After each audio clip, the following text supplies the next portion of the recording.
Pada zaman dahulu kala, hidup seorang penebang kayu bersama anak-anak mereka di tepi hutan. Anak laki-lakinya bernama Hansel dan anak perempuannya bernama Gretel.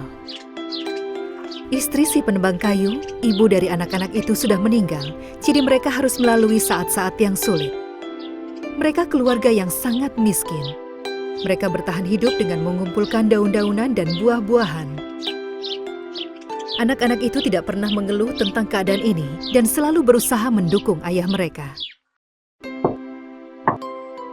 Suatu hari ada suara ketukan di pintu dan seorang wanita memegang sebotol besar susu muncul di hadapan mereka. Aku berasal dari hutan sebelah sana. Rumahku habis terbakar dan aku tidak punya tempat tinggal. Aku juga memiliki seekor sapi. Kalau aku memberimu sebotol susu dan seekor sapi, boleh aku tinggal bersamamu? Sang ayah dan anak-anak senang hati menerima tawaran ini. Paling tidak mereka akan punya sapi yang bisa memberi mereka susu setiap hari. Setelah beberapa saat, ayah menikahi wanita itu. Tetapi kehidupan miskin mereka terus berlanjut. Suatu malam saat anak-anak sudah tidur, suami istri itu mulai bertengkar. Tapi diam-diam Hansel mendengar percakapan mereka. Lihat, bagaimana caranya kita memberi makan anak-anak. Aku tidak berdaya. Aku tidak tahu harus bagaimana lagi. Ya, sebenarnya aku punya ide yang bisa menguntungkan kita semua. Tapi entahlah kau akan terima atau tidak. Besok kita bawa anak-anak ke hutan dan beritahu mereka kalau kita akan mengumpulkan kayu dan kita akan buat api. Memberi mereka sepotong roti dan kita tinggalkan mereka di sana. Jangan bicara seperti itu. Aku sangat sayang pada anakku. Bagaimana bisa aku meninggalkan mereka? Jangan khawatir, mereka sudah besar. Mereka bisa menjaga diri mereka sendiri. Saat keadaan kita sudah membaik, kita akan cari mereka. Jika tidak, kita berempat akan mati kelaparan. Hansel adalah anak yang pintar. Jadi saat dia dengar rencana ibu tirinya, diam-diam dia keluar rumah untuk mengumpulkan batu kerikil. Mendiang ibunya lah yang mengajarinya tentang hal ini, bahwa batu kerikil yang bersinar di malam hari bisa menunjukkan jalan. Paginya, ibu tiri mereka membangunkan anak-anak itu. Hansel, Gretel, bangun. Kita akan pergi ke hutan. Kita harus mengumpulkan kayu bakar. Hal pertama yang Hansel lakukan saat dia bangun adalah memasukkan kerikil ke dalam saku bajunya. Saat mereka berjalan ke dalam hutan, diam-diam dia menjatuhkan batu-batu itu ke tanah. Mereka berjalan semakin dalam ke tengah hutan.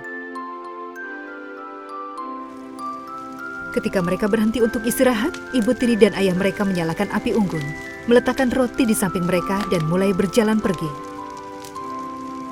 Anak-anak, kalian bisa istirahat di sini. Kami akan mengumpulkan kayu dan kembali lagi. Ayah mereka tampak sangat sedih, tapi dia tidak bisa melakukan apa-apa. Dia memutar kepalanya dan melihat anak-anaknya untuk terakhir kalinya. Begitu aku mendapat kesempatan, aku akan langsung kembali menjemput mereka. Menyadari ibu tiri dan ayah mereka tidak akan kembali, anak-anak yang lelah itu pun tertidur di dekat api unggun. Saat mereka terbangun, hari sudah malam dan bulan bersinar dengan terang. Aku takut, Kak. Apa yang harus kita lakukan? Sepertinya tidak akan ada yang datang untuk menjemput kita. Jangan takut, Gretel. Batu kerikil yang aku buang akan bersinar saat tertimpa sinar bulan. Kita bisa mengikutinya dan kita akan pulang. Anak-anak berjalan sepanjang malam dan akhirnya mereka tiba di rumah ayah mereka. Batu kerikil itu menjadi petunjuk jalan untuk mereka.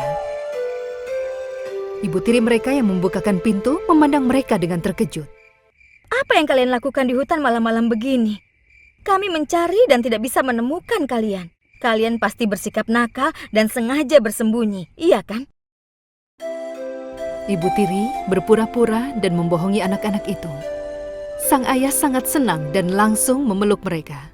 Syukurlah kalian bisa pulang. Mataku sampai bengkak karena menangis sepanjang malam. Tapi ibu tiri mereka tidak akan menyerah begitu saja. Tujuan utamanya adalah menyingkirkan anak-anak itu. Dia bertanya kepada mereka bagaimana caranya bisa kembali ke rumah, dan Gretel menceritakan semuanya. Sekarang dia tahu bagaimana cara mereka kembali. Malam itu dia mengunci kamar mereka. Malam itu Hansel tidak bisa mengumpulkan kerikil.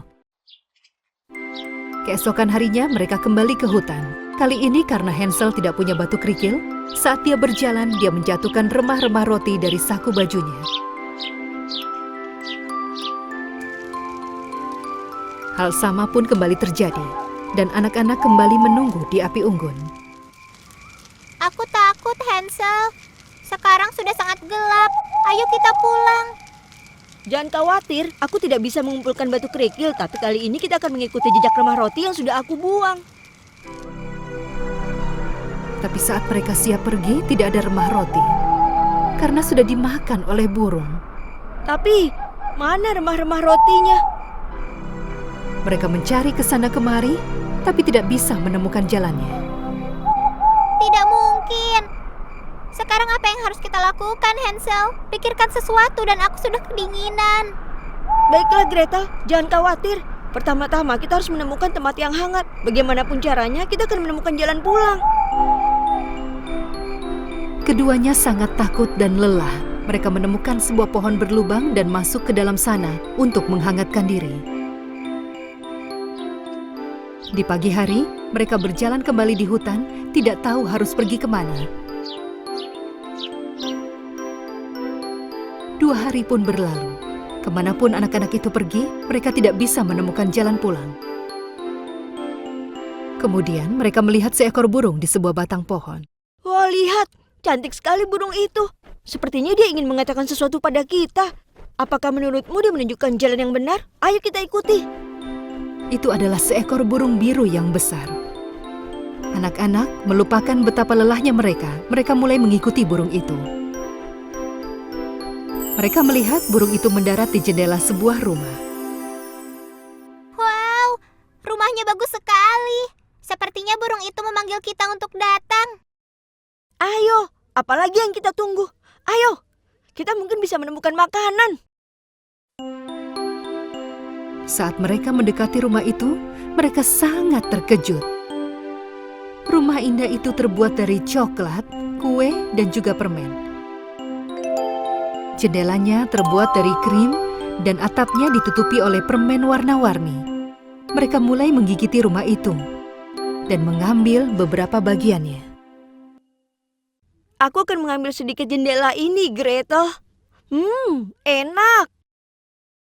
Aku penasaran dengan permen-permen yang ada di atap sana. Kau juga harus coba bel pintunya.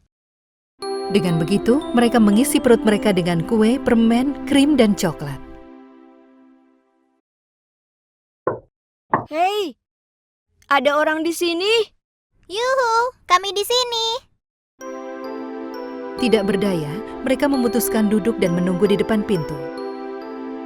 Tidak lama, seorang wanita berwajah baik hati pun muncul sambil memegang tas dari hutan. Oh, sepertinya aku kedatangan tamu. Selamat datang. Burung baruku memberiku kabar beberapa menit yang lalu, jadi aku langsung datang secepatnya. Kami minta maaf. Kami berdua memakan rumahmu tanpa izin. Tapi aku dan adikku sangat lapar. Sudah 2 hari kami belum makan. Tidak apa-apa, rumahku sangat istimewa. Bagian yang kau makan akan bisa kembali seperti semula. Ayo, masuk ke dalam. Kalian pasti kedinginan. Dan jika kalian tidak punya rumah, kalian boleh tinggal bersamaku. Malam itu, dia menyiapkan tempat tidur yang nyaman untuk mereka. Dan keesokan harinya, dia menyiapkan sarapan yang lezat. Sebenarnya, wanita cantik itu adalah seorang penyihir yang memiliki rencana jahat. Saat dia bangunkan anak-anak, Hansel dan Gretel ketakutan melihat penyihir yang menyeramkan di depan mereka. Mereka berteriak dan berusaha untuk kabur. Tapi penyihir itu berhasil menangkap Hansel dan memasukkannya dalam kandang dan mengunci pintunya. Kemudian dia masukkan Gretel ke dapur. Kalian anak-anak payah. Kalian tertipu dengan rumahku yang terbuat dari permen. Ayo, masak makanan yang kau dan kakakmu suka. Jadi gemuk, agar aku bisa kenyang saat aku memakan kalian. Ayo cepat mulai. mereka sangat pintar. Agar tidak menjadi gemuk, mereka hanya makan secukupnya untuk bisa bertahan hidup. Gretel membuang makanan di piringnya saat penyihir itu tidak melihat. Dan Hansel menyembunyikan makanan di jaket dan saku celananya. Gretel, kemari. Coba lihat apakah kau sudah cukup gemuk. Pertama, penyihir mengangkat Gretel untuk memeriksa berat badannya. Kau anak perempuan yang kurus. Kau pikir jika kau tetap seperti ini, kau bisa bebas dariku? Penyihir menarik jaket Hansel. Saat dia memeriksanya dari luar jeruji, makanan yang ada di jaket dan celananya pun berjatuhan. Si penyihir langsung tahu apa yang terjadi. Kau pikir kau bisa menipuku, ha? Aku berubah pikiran. Aku tidak akan menunggu sampai kau gemuk. Aku akan memasak kalian berdua hari ini. Itu akan menjadi hukuman untuk kalian berdua. Hahaha. Dia sangat marah. Dia terus menabrak perabotannya saat dia berjalan di dalam rumah. Sebenarnya penyihir itu buta. Gretel langsung menyadari kalau penyihir itu tidak bisa melihat.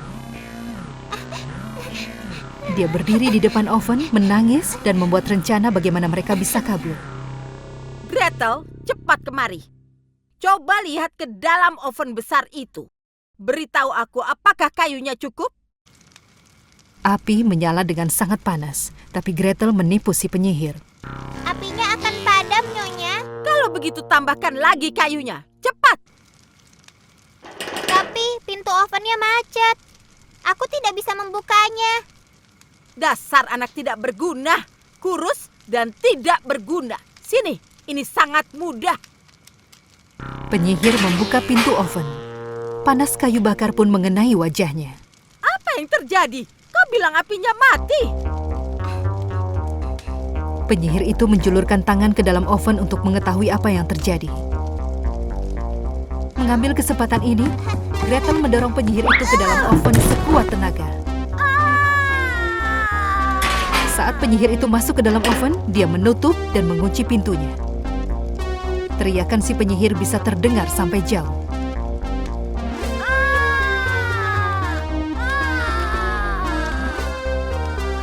Tolong!